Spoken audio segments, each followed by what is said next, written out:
Hello, we're speaking to Elizabeth Loftus today, which is quite surreal, and I feel quite honoured to speak to you, to be honest.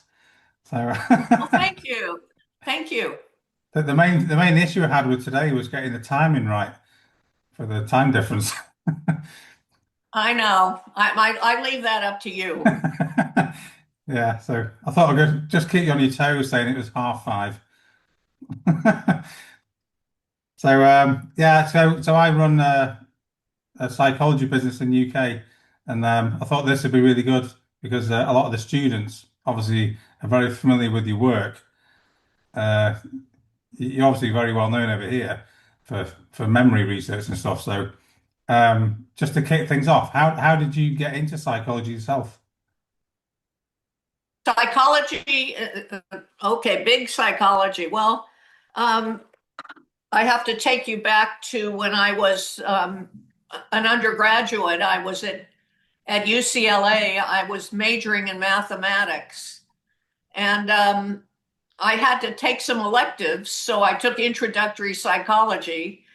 And I absolutely loved it. I mean, I guess after algebra, geometry, trigonometry, and calculus, psychology was, about people, and it was very exciting. So I took more psychology, and then by the time I graduated, I had enough psychology credits for a double major in mathematics and psychology. And so I went on to graduate school to study mathematical psychology because I thought that combined my two interests. But I never got passionate about mathematical psychology, and I ended up studying memory. So Okay, there we are. so did you fly through the statistic modules? I'm sorry, I didn't Did, quite. did, did you fly through these statistics in psychology, like Oh, SPSS and stuff like that? well, this was way before SPSS, for sure. I mean, and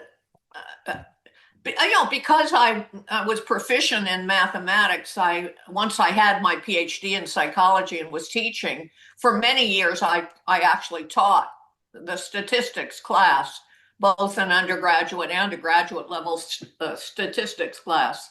Okay, that's very good then. Very good if you're good at statistics. And then what led you get interested in memory then? Well, what happened there? I was in graduate school in the sub area of mathematical psychology, only kind of half interested in it, but I was, going ahead and taking the courses, doing what I had to do. Um, and I had a chance to work with a professor. His name is Jonathan Friedman. He is a social psychologist, and he was doing a study of memory and invited me to join him in that work. Okay, And so it was through that collaboration on this other project that I started to study semantic memory, memory for, as you may know, memory for words and concepts, our knowledge of the world. I mean, knowing that London is a city in Britain. Um, and it was really after I finished graduate school that I decided that I wanted to do work that had more obvious practical applicability. right, What might that be? Well, how about memory for crimes and accidents and other legally relevant events? right, And right. that's the path. Yeah, because a lot of the people a lot of the students over here learn the car crash studies and the Bugs Bunny study.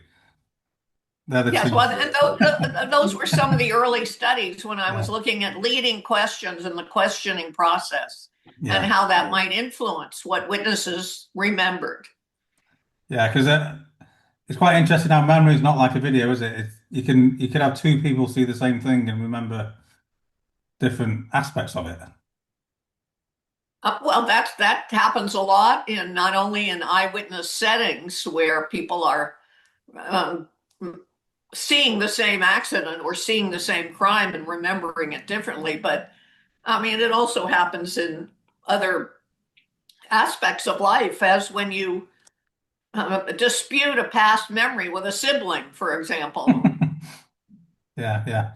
And I find it quite interesting how one word can change, like changing a verb can change the speed estimation and things like that, just changing one word. Or changing an article to a and the can affect. And I suppose that has implications for people being interviewed, doesn't it? I suppose if they've been asked certain questions. Well, and what that work did show that even just changing a word or two in your question could have a sizable effect on what somebody told you and what they remembered. Yeah, yeah. What's your earliest memory? My earliest memory, for many years, I remembered, I thought my earliest memory, and if you had asked me that 20 years ago, I would have told you my earliest memory was a kind of a happy memory, going to a film called The Greatest Show on Earth and having Okay. a happy time. Yeah. Um, then one day I was in a bookstore and I came upon this book on the history of movies. And so I decided to look up The Greatest Show on Earth and find out what year it actually Okay. went into theaters. And I was 8 years old when The Greatest Show on Earth. And, well, I know I have other memories from before 8, so it really threw me. And now I'm not sure anymore what my earliest memory is, but it's younger than age 8. Right, So right. I need a new story, but I haven't figured it out yet. I remember when I did my degree, I remember reading something about we go through reminiscence bumps, 2 points in life where we remember things and we don't remember things. I've got a memory of that for some reason. There's two kind of bumps. I think one was before 5, and then one was like 30 or something. Um, Well, I know what you're talking about, but I'd have to go into hmm. the internet to find out exactly what that reminiscence bump is again. Yeah. So,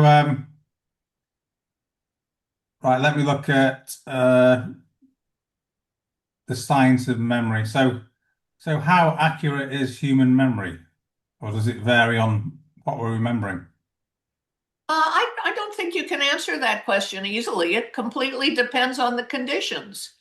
So, we know it's more accurate if a short period of time has passed than if a long period has passed.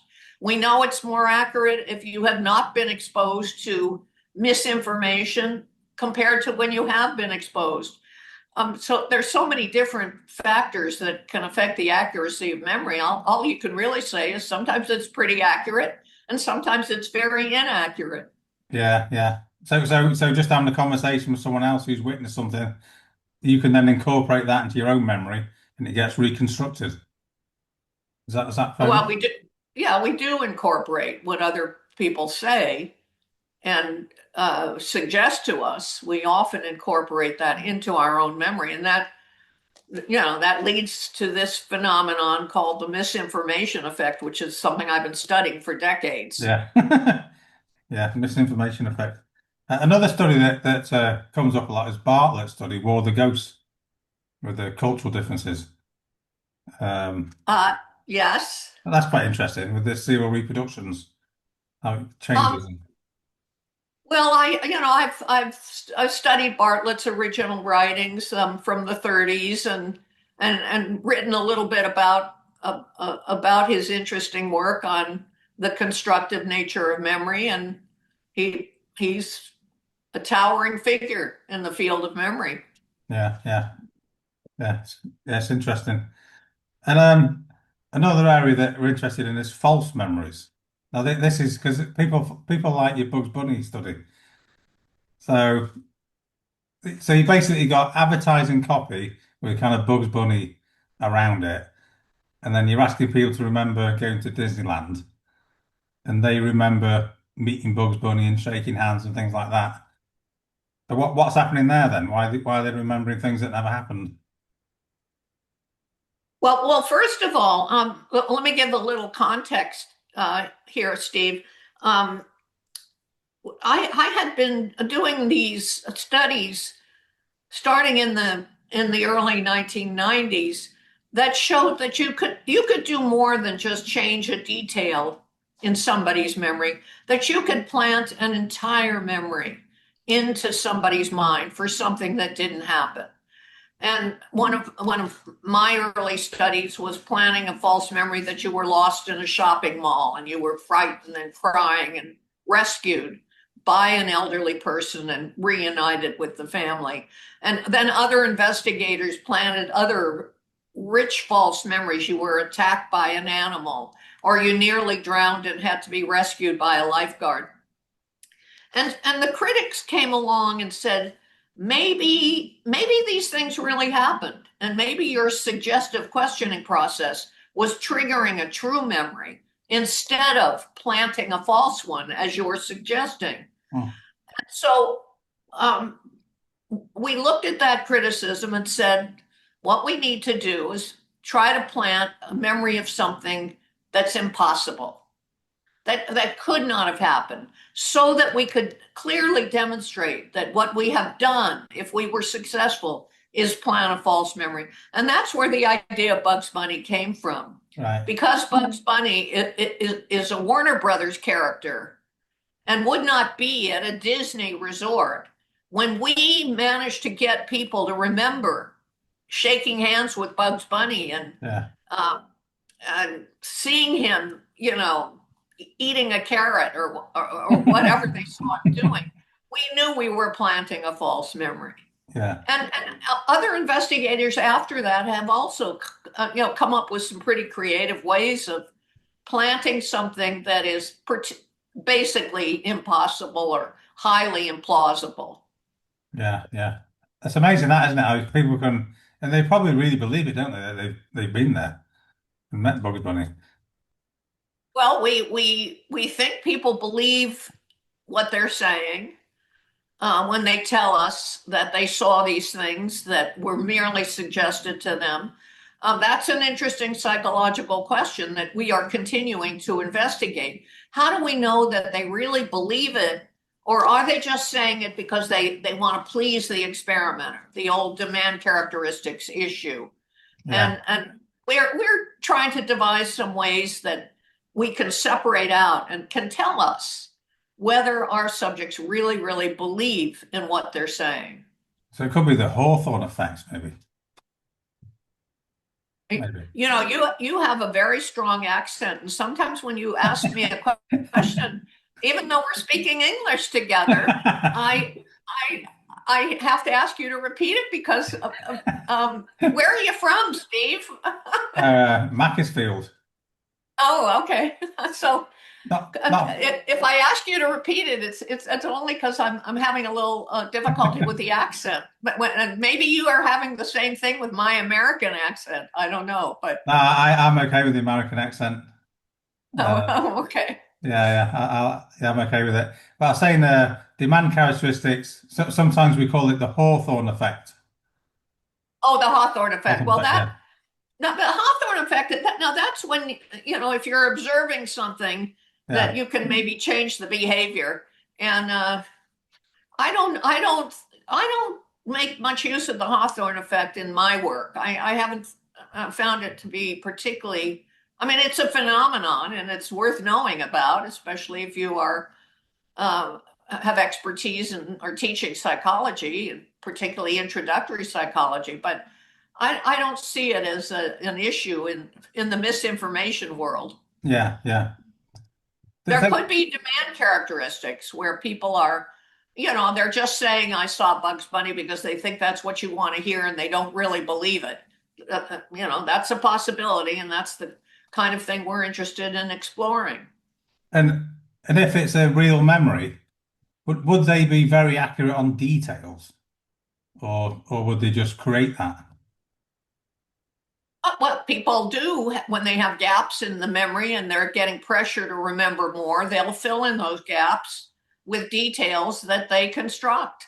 Yeah, because there's a bit of a difference between the lab studies and the real life studies with real life eyewitnesses, right?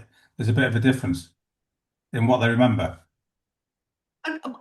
What we know about memory comes not just from the lab studies. There are also some um, fairly clever ways of doing what you might call a field study, where you're studying actual witnesses out in the field rather than who come to a university laboratory to watch a film or see a live event staged in front of them. So, I mean, I'm thinking, for example, of some of the early work by Jack Brigham from Florida, who used as subjects clerks in a convenience store. And he had people go into the store and engage in unusual behavior. And then he looked to see whether these clerks could later identify the customer who came in and behaved in this strange way. And so there were very interesting studies that were done using these store clerks. That's just one example. Yeah. In my own collaboration, we've looked at soldiers who are engaging in a training exercise that's very, very stressful and upsetting. They're learning what it's going to be like if they're ever captured as prisoners of war. Right. It's highly upsetting, and later their memory is tested, and we can see misinformation effects in these trained soldiers. Right. And then you've got the London Dungeon study that Tim Valentine did, where he looked at people who were going to that scary house where monsters jump out at them and explored memory in that field setting. There have been a lot of pretty clever ways of looking at memory outside the lab. Do you think it's difficult for people to describe somebody? Because like if I try to describe my own mother, who I see all the time, and I can see a face, it's very hard to describe somebody, I find. So if you're a witness to a crime or something like that, you've only seen them for very briefly in highly aroused conditions, how easy is it to describe somebody? I think it's a hard thing to do. I mean, I would have a difficult time describing somebody who, like one of my closest friends or a very close PhD student or who I've seen 1,000 times. Yeah. It is hard. Well, that's why people have invented these other artist sketches or identikits, or where you try to help people by giving them options. And they could say, no, I think the nose is a little thinner, or I think the eyebrows are a little bushier. Yeah, yeah. I was in Paris once and I saw an armed robbery going on. And at first I thought it was a joke. I don't know what they were doing. And then when I looked, all I can remember from it is just seeing this long gun and a kind of figure. And so it's obviously like weapon effect, right? And that sort of zoomed in on that, and then that was it.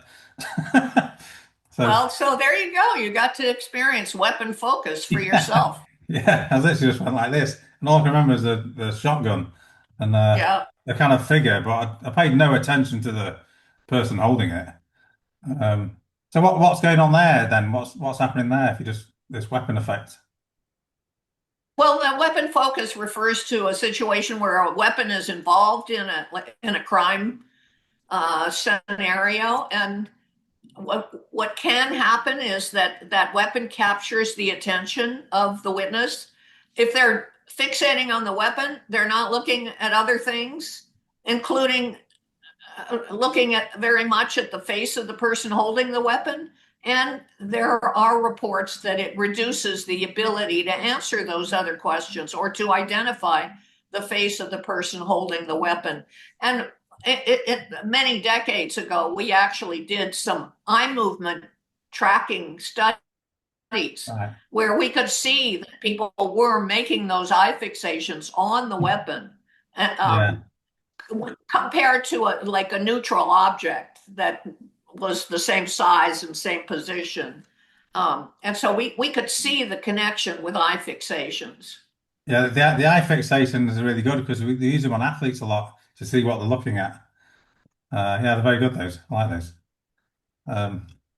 Right. Yeah, I don't do very many eye fixation studies, but back when I did that study with my husband, my former husband, and he had all the apparatus for measuring eye fixations. So we actually did that study together.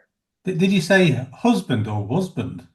My husband, yes, I've both. Well, never heard he's that. my Ah, husband is my oh, ex-husband. right. I've Yeah. never heard that saying.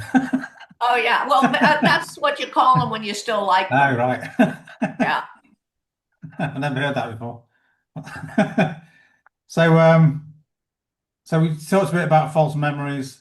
Um, so as an eyewitness, then, do, do they have do they have to have somebody telling them to be aware of leading questions and things like that, or how does that I'm work? not quite sure what you're getting at here, but I can tell you the thought that comes to mind by your question is that there are a number of studies about whether you can warn people.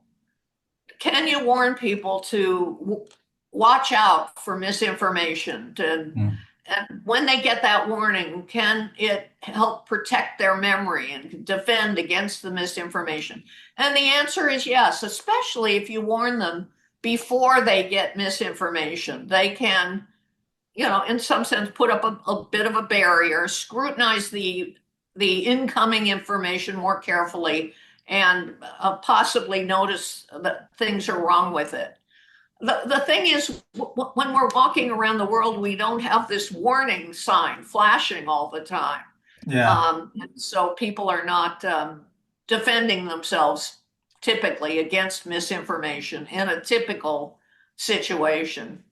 I find it quite fascinating how much little attention we actually take, how much attention we actually pay to things. Like we don't pay attention to much really because well, I was watching change blindness research, and people have got no idea that the person's changed, and they're right in front of them. Oh yeah, I know. Isn't that a wonderful body of work, that change blindness? It's so it's so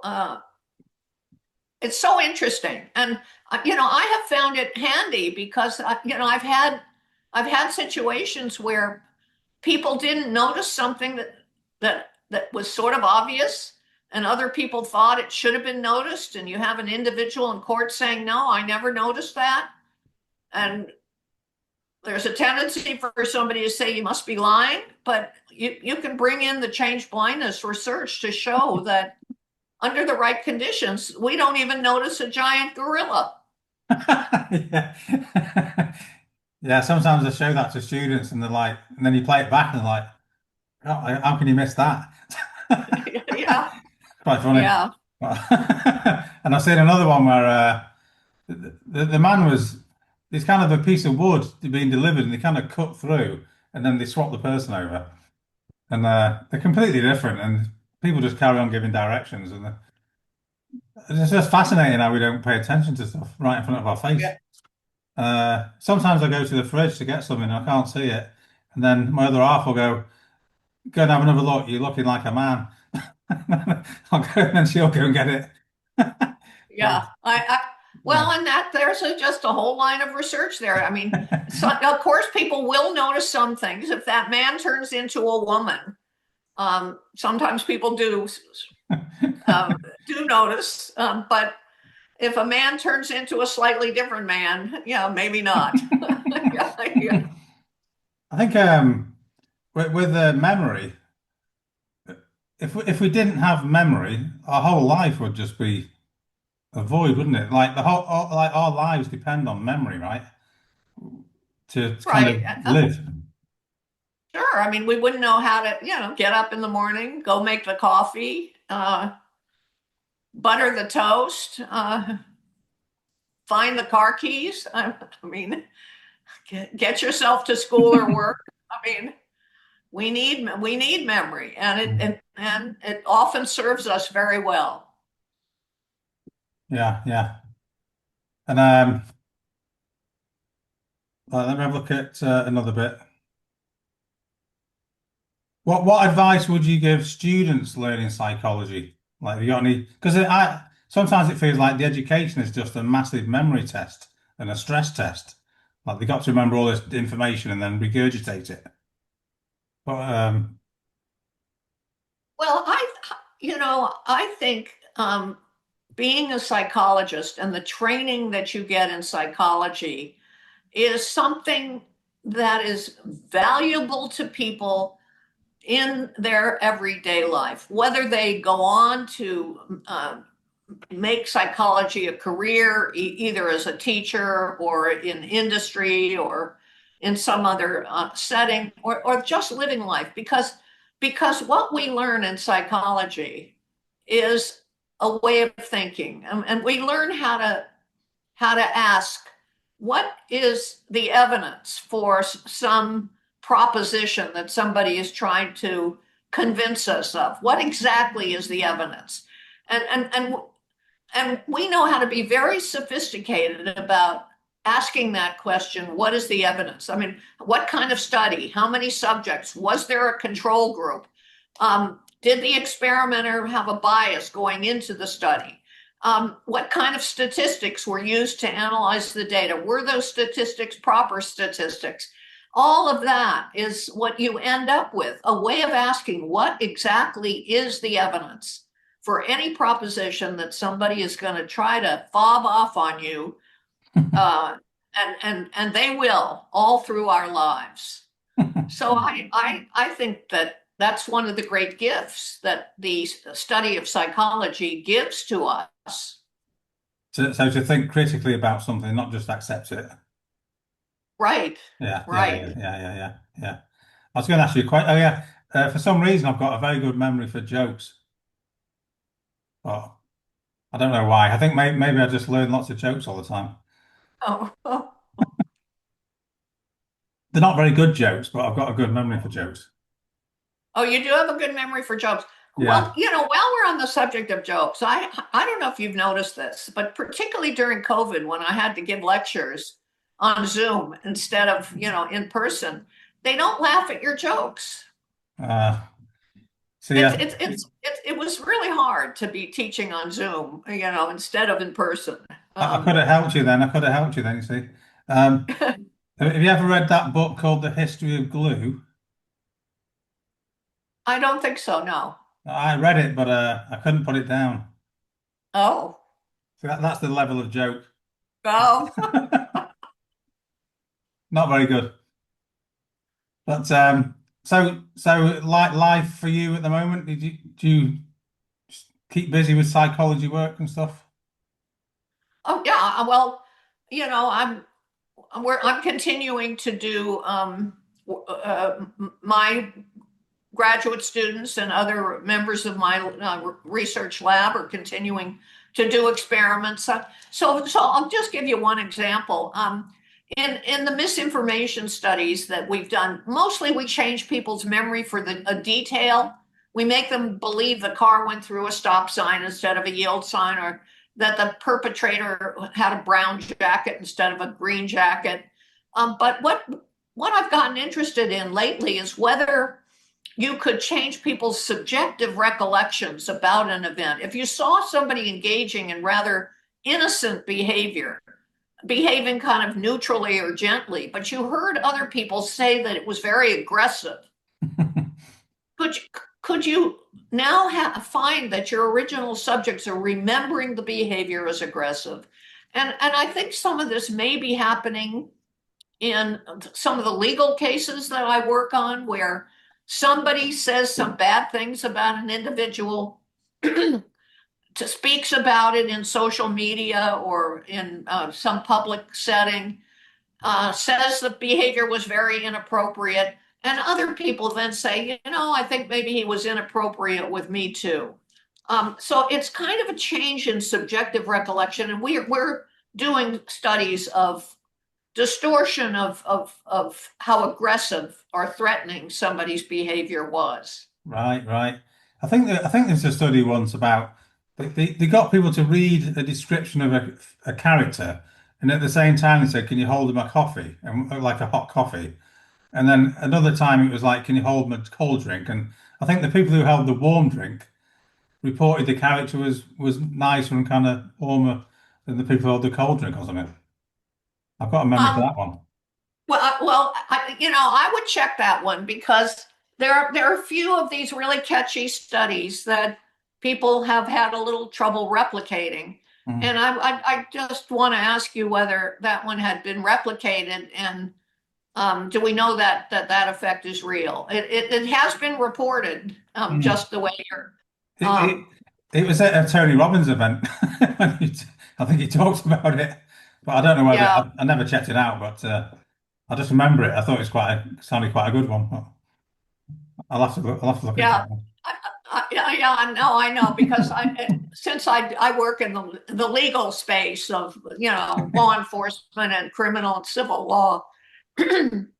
um, some people have used that finding, Ah, and which I think needs to be replicated to suggest that people um, might get a different sentence from a judge if the sentencing is occurring in the morning right after they drink their coffee versus in the ah, afternoon after they've had a cold soda. right, right. I So suppose, if it's a real effect, there are lots of situations where you can envision that it might matter, but we do want to know yeah. whether it's a real effect. I suppose you've got lots of variables there, haven't you? Like whether they're tired or not, or the weather or something. I suppose there's loads Yeah. of variables there, aren't there, with that? Yeah, no, it's definitely an interesting area. Um, so, are there any areas of memory research that remain unanswered? Right now, I think we are in the world where everybody's talking about AI. And I collaborated with some wonderful scientists at the Media Lab at MIT, Massachusetts Institute of Technology. We published a couple of recent studies on AI and memory distortion. I'll just give you one example. People saw an interaction between a man and a woman, and the woman is not smiling. But you can have AI change that image so that she is smiling. Either make an altered image or even a video where they're interacting and she's smiling. And after our subjects were exposed to the altered AI altered images, they now remember the woman smiling instead of neutral or not smiling. Right. And when you think about this, because with social media, you can take somebody's photos, manipulate them however you want, uh, put them back out on social media and affect what lots of people think and remember. So we just have all kinds of new opportunities for memory distortion to be occurring in in massive ways. Yeah, yeah. Everyone's uh, everyone's obsessed with AI, but sometimes I think, what about the other vowels? That's it. Well, there people think that it's taking over our jobs and we're going to have a lot of unemployment. That's part of why people are upset. Yeah. I think it's definitely taken over the advertising industry because you can create a poster on Chat GPT within seconds. It's amazing. It's Yeah. really is. Yeah, it's amazing. Yeah. So there's definitely, I'd imagine it'll definitely take over advertising jobs because you can literally design an image Yeah. for your website within seconds. It's brilliant. Whereas Yeah. before, you'd have to fill a brief in and then go to the guy and then pay him money and then maybe wait a week. Yes, it's everything's so fast. Yeah. So just to round things up, then, what would you say? What skills would make a great psychologist? Oh, this is interesting. I think I'll just my phone is ringing, but um well, well, first of all, as a student of psychology, you're going to learn statistics and data analysis, and that's a very valuable thing to know. And research methods, just for the reasons that I mentioned earlier, that um, it's part of a learning, a way of thinking. And I think to try not to be afraid of the statistics methods just because it's math or it seems technical, but to appreciate and spend the time to work on it because it is going to be a gift and to help you think through a lot of issues throughout life. Yeah, yeah. I loved when I did my first degree in psychology. It was some of the best times. and then had a 10-year gap, and then did a master's. But, uh, yeah, I was thinking about doing a PhD, but I'm not sure. Not sure yet.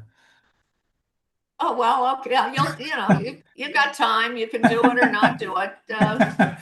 Yeah, I think sometimes you need to find that inspiration to do it. I'm still thinking about it. Um, so right, I think I've kind of covered most of the stuff really. So it's a great pleasure to speak to you on Zoom. It's Yes. Oh, this is definitely going to be a memory that will stick in there. Uh, okay. I know. And nice speaking with you. And I wish yeah. you the best of luck. Maybe you'll send me a link when you put this all together. I will do. I will do. Yeah, and we've got nice weather here at the moment. For Okay. it'll probably last about 2 weeks, then it rains again. So, Okay. so yeah, right. Thank you very much. Okay. Bye.